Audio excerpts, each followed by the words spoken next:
3 বছর পর এক খালা আসছে,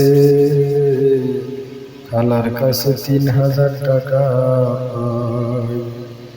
খালা বলল, বাবাজি আমি 1500 টাকা নিয়ে আসলাম, আর দিতে পারবো না, আমারে মাফ করে দাও।